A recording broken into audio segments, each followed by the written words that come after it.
Baik, bismillahirrahmanirrahim.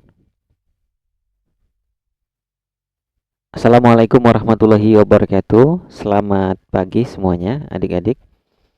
Nah, pada kesempatan ini saya akan melanjutkan eh, kuliah kita di pertemuan ke-9 ya, mengenai perangkat eksternal dan I/O system ya. Nah, bagi yang belum kenal, saya kenalan lagi. Nama saya Muhammad Zain, STMKOM, dosen tetap Universitas Pembangunan Pancabudi Medan. Oke. Nah, sebelum kita lanjut, kita mau review materi kita sebelumnya, yaitu mengenai memori eksternal. Ya, memori eksternal itu kawannya memori internal ya, seperti pembahasan yang sebelumnya. Jadi kalau kalian belum baca slide sebelumnya, jangan coba-coba kemari dulu, gitu ya. Jangan coba-coba langsung kemari. Oke. Jadi memori eksternal itu penyimpanan luar, sebutan untuk memori yang bisa menyimpan data secara permanen. Contohnya hard disk, flash disk merupakan memori eksternal. Ya, dia bukan komponen utama komputer, artinya komputer sudah disebut komputer, cukup dengan memori internal. Ya.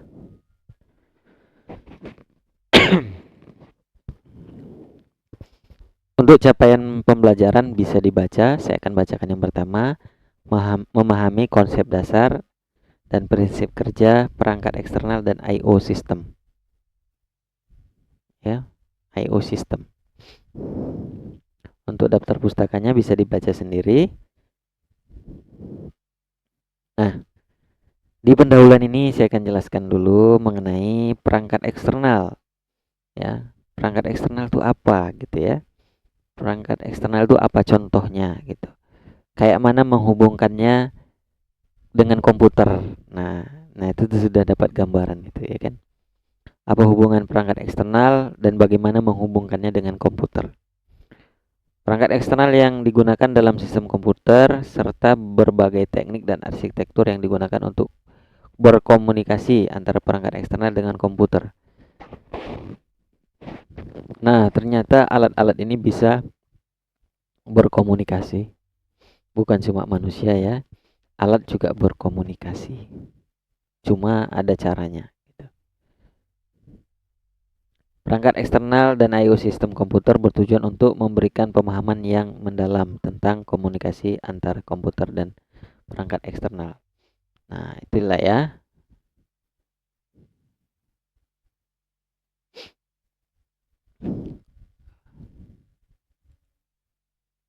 Perangkat eksternal. Perangkat eksternal itu banyak ya kan. Ada keyboard, ada mouse, ada scanner, ada mikrofon, kemudian ada monitor, ada printer, ada speaker. Ternyata untuk terhubung mereka berkomunikasi gitu ya. Perangkat eksternal adalah perangkat keras yang terhubung dengan komputer tetapi tidak ada dalam unit pemrosesan utama. Ya, dalam sistem minimum komputer itu tidak ada perangkat eksternal. Ya, jadi keyboard juga bukan merupakan perangkat inti. Ya, nah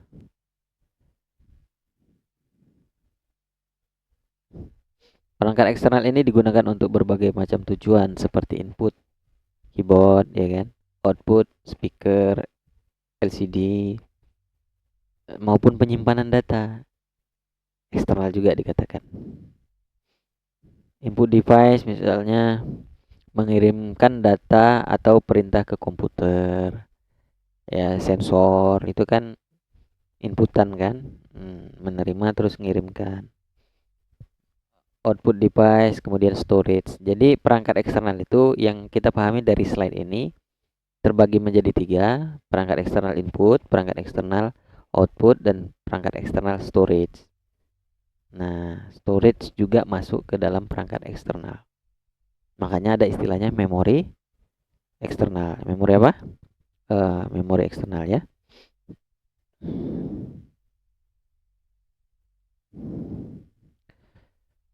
Nah, I/O input atau ya, input atau output. Nah, ini sudah menggambarkan suatu benda yang fungsinya bisa jadi input, bisa jadi output. Makanya tulisannya garing. Input or output. Modul ya, modul. Kita pahami dulu ya. I/O modul adalah komponen dalam sebuah komputer yang mengelola komunikasi antara perangkat eksternal dan unit pemrosesan utama, CPU atau memori. Nah, I/O modul ini letaknya di mana, Pak? Gitu. Ini menarik untuk didiskusikan ya. Jadi kita kalau mau diskusi ini menarik. Di mana letaknya? Tidak di motherboard itu, bisa kalian teliti di mana letaknya gitu. Modul ini bertanggung jawab untuk mentransfer data atau perangkat eksternal dan memori dengan cara efisien. Istilah modul itu menggambarkan sebuah golongan, sebuah kelompok, sebuah bagian ya. Itu menandakan modul itu ada bagian yang cukup besar gitu ya, cukup luas gitu untuk menangani ini gitu ya. Jadi bukan hanya sekedar I/O itu port USB. Nah, kita lihat itu I/O itu port USB gitu ya. Nah, jadi kalau kalau adik-adik semua belum paham mengenai I/O di mana, I/O itu yang kelihatan mata itu port USB, port VGA. Dulu banyak ada port paralel, port serial gitu. Dulu ada banyak.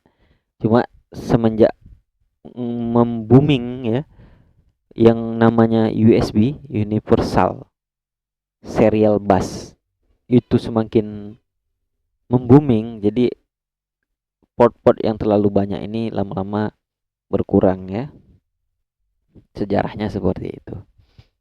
Dan ternyata kalau dinamakan modul berarti dia bukan cuma luarnya aja ya, lubangnya saja. Berarti bukan hanya sekedar portnya saja gitu ya.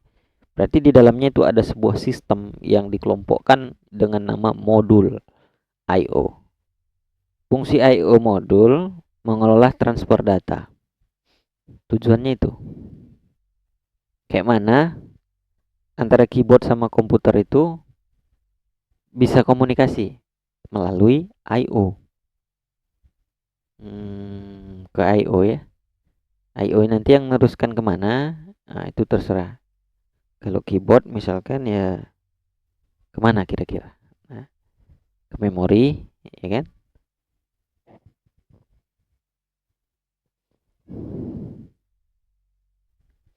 Ya, mengontrol aliran data dari CPU dan perangkat eksternal. Nah, di sini dikatakan langsung ke CPU ya. CPU keyboard. Nah, berarti tanpa memori. Berarti langsung deh ya. CPU keyboard. Berarti terserah ya kan? Terserah dulu. Jadi secara logika ya, logika berpikir kita ya, si tuannya dulu ya tentunya. Memori itu kan bukan tuan gitu ya. Tuannya itu jiwa kita kan.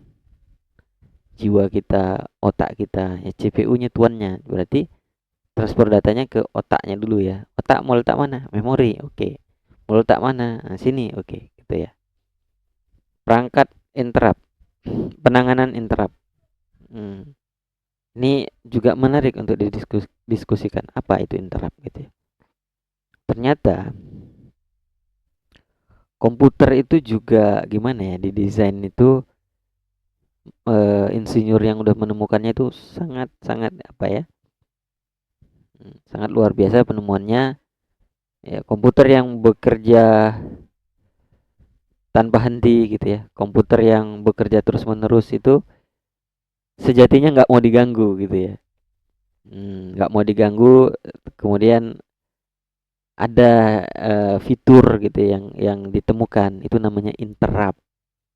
Dia bisa mengganggu gitu ya, bisa menginterupsi, misalkan lagi bicara gitu ya, ada interupsi gitu. Interupsi itu bisa diterima gitu ya. Lagi kerja serius gitu komputernya, ternyata ada perangkat masuk baru, tap, interupsi yang komputernya ya. Ternyata itu bisa dilakukan sama komputer sama alat juga ya. Ya, jadi itu kecanggihan penemuan manusia ya, tentunya juga apa ya, anugerah dari Allah Subhanahu wa taala juga. Selanjutnya ada konversi protokol. I/O modul juga mengkonversi data dalam format yang diminta oleh perangkat ke format yang dipahami oleh CPU atau memori. Hmm, itu dia ya. Paham kira-kira? Kalau kurang paham, nah, bisa cari referensi lain. Jadi data itu, jadi kalau intinya gini, kalau kalian ngomong nggak satu bahasa itu kan nggak mungkin terjadinya pemahaman gitu. Artinya nggak mungkin terjadi komunikasi. Nah, jadi ada format yang dibentuk sama I/O ini supaya dimengerti sama CPU gitu ya. Namanya konversi protokol. Mungkin data yang masuk berserak lah gitu ya. Dirapikan dulu sama I/O-nya, diformatkan sedemikian sehingga nah untuk asupannya gitu ya kan. Kira-kira kayak gitu.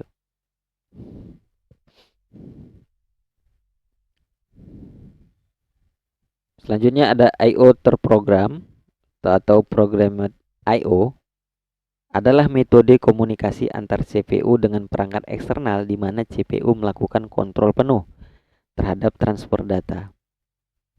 CPU mengakses data dari perangkat eksternal atau menulis data ke perangkat eksternal menggunakan instruksi khusus.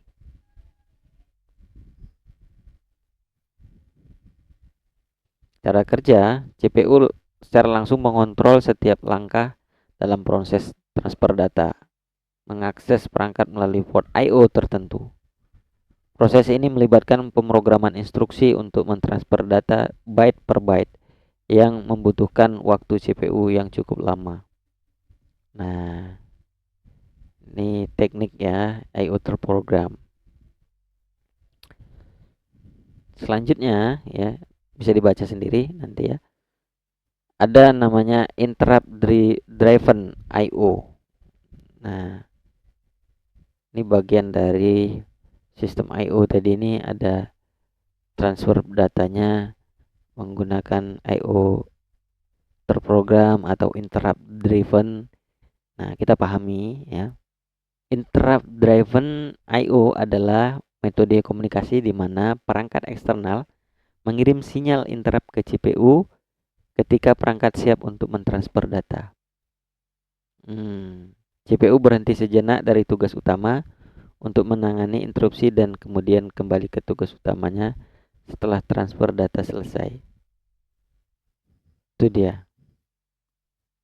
Jadi kadang-kadang CPU itu terganggu ya.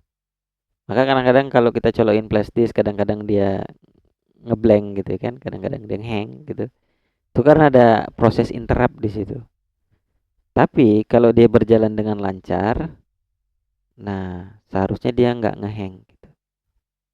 Itu komputer-komputer zaman dulu lah mungkin ya, colokin gitu ya. Jadi ada proses interrupt di situ, interupsi gitu. Tapi yang namanya komputer itu mampu bekerja secara multitasking.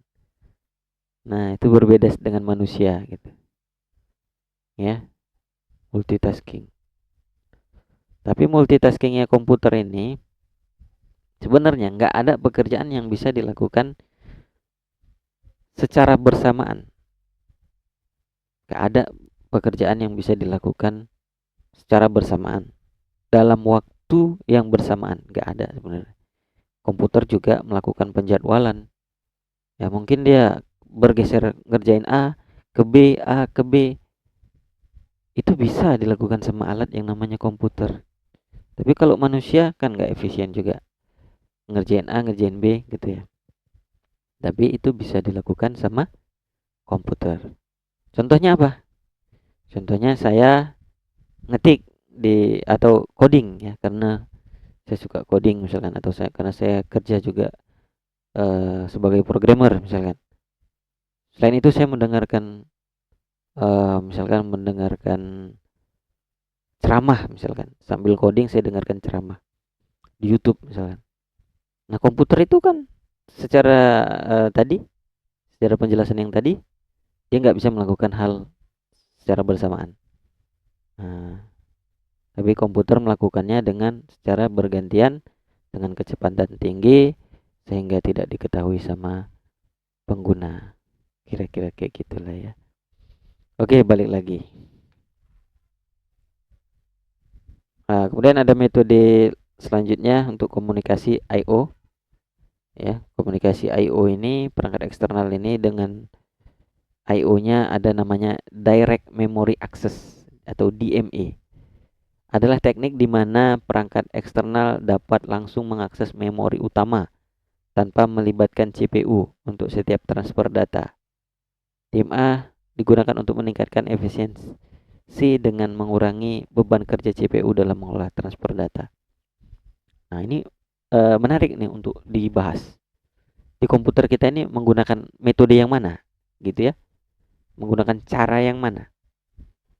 Kemudian ada Direct Cache Access (DCA), memungkinkan perangkat I/O untuk mengakses cache memori langsung, mengurangi latensi dan meningkatkan kecepatan transfer data yang dengan melewati CPU.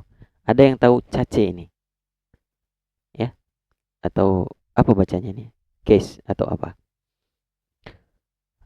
Ini adalah memori dengan kecepatan tinggi, salah satu jenis memori, cuma dia disebut dengan cache. Ya, letaknya ada di CPU. Sering disebut dengan register. Nah, sering disebut dengan register. Memori dengan kecepatan tinggi. Jadi CPU itu kencang kali. RAM itu sebetulnya kalah kencang gitu ya. Nah, adaptasi antara RAM dengan CPU itu tengah-tengahnya namanya register atau cache di situ ya. Cache memory. Nah, bayangkan RAM itu aja nggak sanggup. Sebetulnya bukan nggak sanggup ya, tapi setelah kita pelajari filosofinya, ternyata komputer ini didesain, arsitektur dan organisasi komputernya itu supaya efisien. Kalau lah RAM-nya itu didesain kayak cache memory, kayak register, itu mahal sekali ya. Nah, kita paham sekarang ternyata ada di tengah-tengahnya itu cache memory gitu ya. Di tengah-tengah memori itu adalah memori yang lebih cepat lagi gitu. Sering dikenal dengan register gitu ya.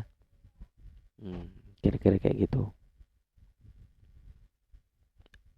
I/O kanal. I/O kanal adalah perangkat yang digunakan untuk menghubungkan CPU dengan perangkat I/O. Biasanya digunakan untuk meningkatkan kinerja dalam sistem dengan banyak perangkat I/O.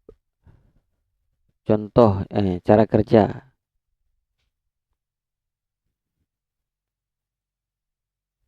Oke, bisa dibaca sendiri ya. Prosesor I/O. Ya. Prosesor I/O adalah unit pemrosesan terpisah yang berfungsi khusus untuk mengelola operasi input dan output. Ternyata ada prosesor I/O. Ini menarik untuk dibaca. Menarik untuk didiskusikan.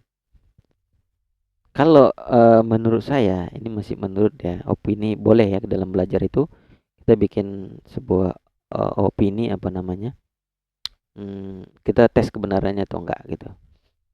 Jadi sebenarnya ada otak di bagian di unit-unit tertentu tuh ada otaknya. Ya kita bilang itu RAM, tapi enggak sepenuhnya dia RAM, dia punya otak juga, punya CPU juga. Kalau nggak punya CPU, bagaimana dia bisa komunikasi? Dia cuma tempat-tempat sel memori, nggak bisa. Untuk berkomunikasi dia butuh otak juga. Nah, jadi kita yakini I/O juga punya otak di dalamnya. Anggaplah otaknya itu chip, ya. Anggaplah otaknya itu chip kecil. Gak usah kita bilang kenapa nggak dibilang prosesor? Supaya orang-orang nggak bingung. Kok banyak kali prosesor ya? Kok banyak kali prosesor ya? Ya, supaya orang-orang tidak bingung. Proses I/O adalah unit pemrosesan terpisah yang berfungsi khusus untuk mengelola operasi input dan output. Prosesor ini mengatur dan mengontrol aliran data antara perangkat eksternal dan memori, memungkinkan CPU untuk fokus pada tugas aslinya. Cara kerjanya menangani semua operasi I/O mulai dari inisiasi hingga menyelesaikan transfer data tanpa banyak melibatkan CPU utama.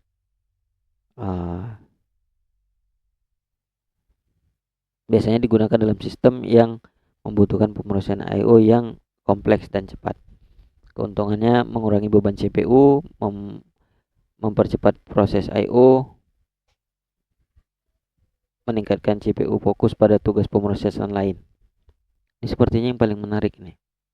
Nah, yang bisa kalian analisis metode yang mana gitu ya, atau teknik yang mana yang digunakan di komputer kita sehari-hari ya. Oke, kita baca dulu ya. Kita balik lagi ke sini. Standar interkoneksi internal.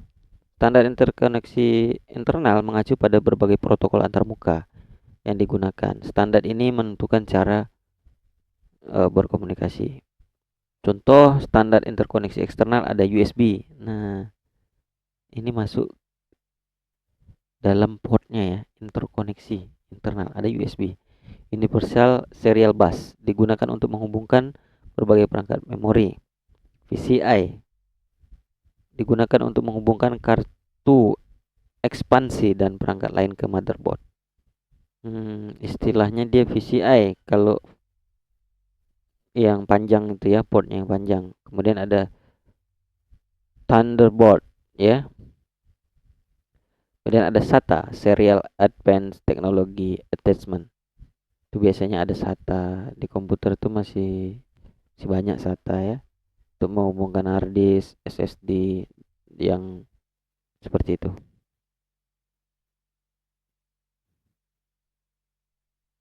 Port serial, port paralel udah nggak dibahas lagi ya, PGA. Nah, tapi itu termasuk lah.